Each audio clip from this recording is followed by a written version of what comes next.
Bien, mi nombre es Stephanie Barahona y yo voy a continuar explicando acerca de las pseudoalucinaciones. La cinetopsia. Este es un trastorno neuropsicológico en el que un paciente no puede percibir el movimiento en su campo visual. Y hay dos tipos. Uno es la cinetopsia fina o discreta, en donde el individuo percibe el movimiento como una serie continua de fotografías. Y también tenemos la cinetopsia macroscópica, donde la persona es completamente incapaz de percibir el movimiento en su totalidad. En cuanto a su anatomía, este es un daño en la porción temporal medial NT del área B5 del cerebro, involucrando lo que es la unión temporoparieto-occipital.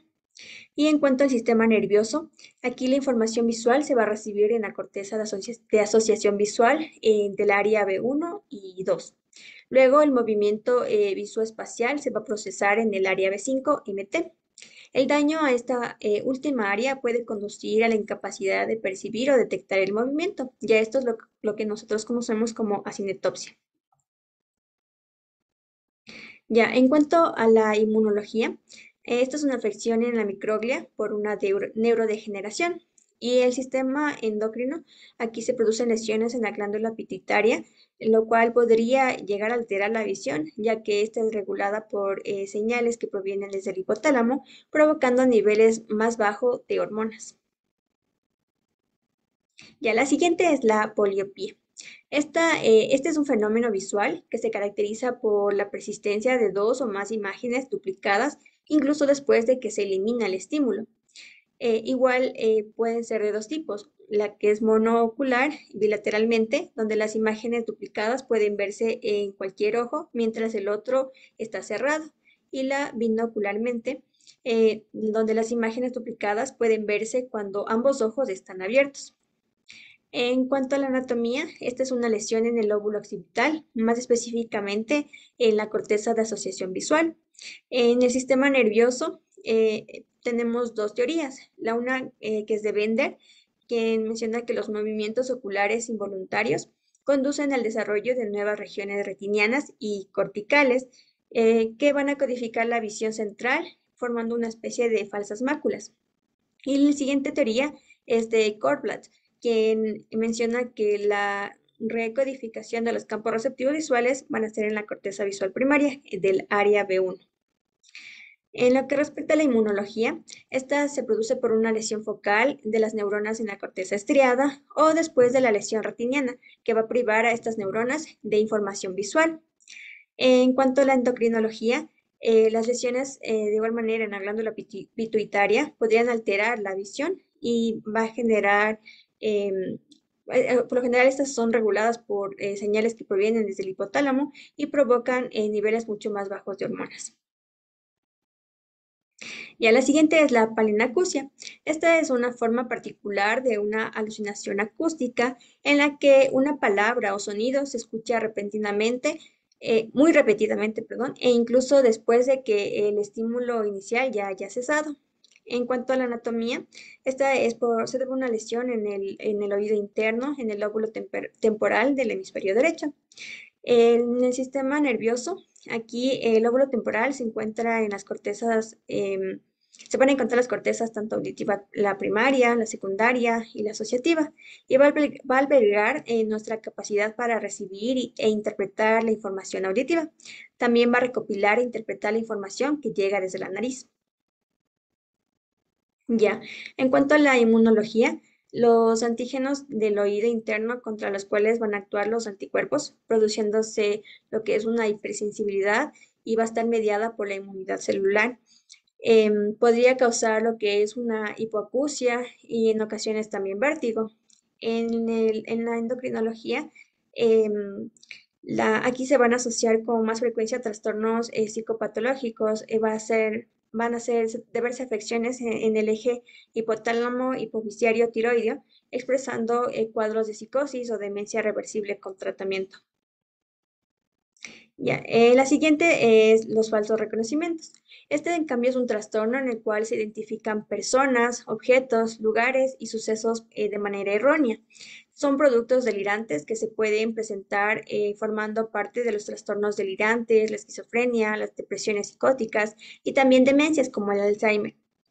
También se asocian síndromes como el de Capgras, el cual la persona va a percibir falsamente a alguien de su entorno, en el síndrome de Fregoli, donde la persona cree que uno o más individuos han alterado su apariencia física para asemejarse a personas familiares. También tenemos la intermetamorfosis, en donde las personas creen que otras personas han intercambiado sus identidades. Y el síndrome de dobles subjetivos, donde la persona cree que existen dobles exactos a él. En cuanto a su anatomía, esta se debe a una alteración funcional de las lesiones estructural o degenerativa entre las regiones límbicas, las cuales son responsables por las emociones, y también la corteza occipito-temporal, que es el lugar donde va a ocurrir el reconocimiento facial. En lo que refiere al sistema nervioso, va a haber la activación de la corteza prefrontal, el centro lateral y el lóbulo temporal, y las áreas 18 y 19 de Brown. En cuanto a la inmunología, aquí va a existir una sobreexpresión de Caspr2, es decir, una sobreexcitabilidad neuronal. Y en la endocrinología puede deberse a un aumento de hormonas tanto tiroides como paratiroides. Ya, ahora con respecto a las alucinaciones infantiles, estas aparecen como alucinaciones auditivas, sobre todo en niños y adolescentes, con trastornos de conducta que tienen dificultades adaptativas, situaciones de duelo, síndromes afectivos y también de ansiedad.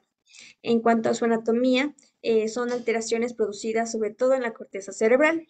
Y en cuanto al sistema nervioso, esta es una afección especialmente en la corteza visual, la auditiva y piriforme, donde se van a ver afectadas las vías tanto visual, táctil y auditiva. Ya, la inmunología. Aquí también existe una sobreexpresión de Caspr2 y una sobreexcitabilidad neuronal. En la endocrinología también pueden participar receptores para glucocorticoides y también de la hormona pituitaria, así como hormonas gonadotrofinas y las corticoides y también paratiroides. Las alucinaciones psicodélicas. Este es un viaje o un vuelo de un estado alterado de la conciencia que es derivado sobre todo después del uso de alguna droga psicodélica o de algún otro tipo de práctica como la privación sensorial o el control de la respiración. La experiencia psicodélica suele incluir alucinaciones, percepciones, y usualmente estas son intensas y de sinestesia. En cuanto a la anatomía, este ve afectado parte del cerebro y la médula espinal. Y el sistema nervioso, aquí va a ocurrir una interrupción de forma temporaria de la comunicación entre los sistemas químicos cerebrales en todo lo que es la corteza cerebral, así como células nerviosas y también neurotransmisores. Ya, en cuanto a su inmunología, de igual manera aquí existe una sobreexpresión de Caspr2, por lo que va a existir también una sobreexcitabilidad neuronal. Y en el sistema endocrino va a interferir con la acción de la sustancia química cerebral, sobre todo la serotonina, y el glutamato, alterando lo que es la función del sueño, el ánimo y las emociones. Ya, ahora tenemos las alucinaciones por privación sensorial. Esta es la pérdida de alguna función sensorial, como la vista o el oído. Paradójicamente, después de perder esta función, las personas suelen presentar alucinaciones complejas relacionadas con la función perdida. En la anatomía, estas son lesiones cerebrales y también a nivel periférico. Y el sistema nervioso, como la corteza cerebral visual, donde se encuentran las células nerviosas, están los núcleos del rafe medial, los núcleos de pedúnculo continuos y las vías aferentes de las vías sensitivas. Ya, en lo que refiere a la inmunología, aquí se va a deber a un aumento de interleucinas y la presencia de inmunoglobulinas G y perdón. El sistema endocrino, aquí en cambio hay un desequilibrio de serotonina, acetilcolina, explicando que las lesiones de la retina u otras lesiones proximales remueven o van a alterar el ictus del medio externo hacia el sistema visual. Ya, el siguiente grupo que vamos a tratar es el de la actitud alucinatoria. Ya, la primera tenemos las ideas autóctonas. Aquí son ideas originadas en el inconsciente y que surgen de manera espontánea en la mente, independientemente de la esfera consciente del pensamiento. En cuanto a la anatomía, estas se producen sobre todo en el hemisferio cerebral derecho, en los lóbulos temporal, frontal y también parietal. En el sistema nervioso, este puede deberse a un daño en la corteza prefrontal derecha, la cual coteja la representación interna con la realidad, produciéndose así una alteración al procesar la información percibida. Además, puede existir un desequilibrio en neurotransmisores como el GABA y el glutamato. Ya en la inmunología, aquí se va a dar un aumento de las interleucinas, además de la presencia de la inmunoglobulina G e inmunoglobulina A. En la endocrinología se ha visto que la deficiencia de melatonina va a repercutir en problemas del sueño. Ya, la siguiente es el eco del pensamiento. Esta es una alucinación auditiva que va a consistir en escuchar voces que se repiten en nuestros propios pensamientos. En la anatomía, esta es una afección en el lóbulo temporal. Y en cuanto al sistema nervioso, esta alteración en la formación reticular se va a encargar sobre todo del sueño y del descanso. La alteración en las áreas también se da en las áreas de Brougham, 41 y 42. Y a cargo de la corteza auditiva primaria también están alteraciones en las circunvoluciones transversas que son encargadas del centro cortical de la audición. Ya, en cuanto a la inmunología, aquí va a haber un aumento de las interleucinas 2 y la interleucina 6 en el suero. Y en la endocrinología va a haber un aumento del cortisol, endorfinas y también norepinefrina. Ya, el reconocimiento del pensamiento. Este es un proceso complejo por el cual se aprende un objeto o un aspecto de un objeto o situación. Consiste en recolectar la información del exterior y compararla con la memoria. En lo que refiere a la anatomía, este involucra el lóbulo temporal y también el parietal. Y en el sistema nervioso, esta afección va a ser a los lóbulos temporales encargados de la memoria a largo plazo, los lóbulos frontales de la memoria inmediata y la corteza occipitotemporal encargada del reconocimiento de estímulos. Ya, la inmunología, aquí va a haber un exceso de dopamina y en la endocrinología, los receptores para glucocorticoides y la hormona pituitaria, además de hormonas gonadotrofinas y paratiroides. Ya, el jamás vivido. El jamás vivido es una forma de criptomnesia en la que al vivir una situación ya vivida, el sujeto tiene la impresión de que nunca antes la había vivido anteriormente. La anatomía, estas son afecciones vestibulares, además de daños a nivel del hipocampo y también de los lóbulos temporales.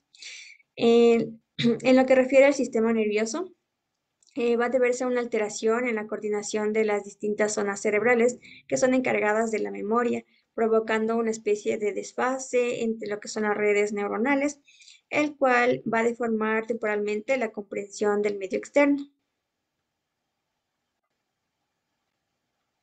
Ya, en cuanto a la inmunología, va a haber un aumento de igual manera de interleucina 2 e interleucina 6 en el suero, además de inmunoglobulinas A e inmunoglobulina G.